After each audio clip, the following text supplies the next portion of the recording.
Hindi pa ba kayo nagsawang pumatay ng sundalo? Ng mga Kristiyano? Kailan ninyo matatanggap na sila'y kapwa natin Pilipino? Noong una'y tahimik ang lupain ito. Hanggang sa dumating ang mga Kristiyano. Ngayon, nasaan ang kapatid natin mga Muslim?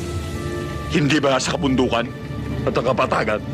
Pinamumugaran ng mga duyo ang Kristiyano. Ngayon, Imam, sagutin mo ko.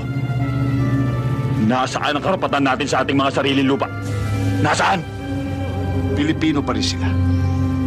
Marami nang nawalang buhay sa ating mga kapatid na Muslim. Marami ng dugo ang dumanak. Paano na ang ating lupain na nadidiligan ng dugo?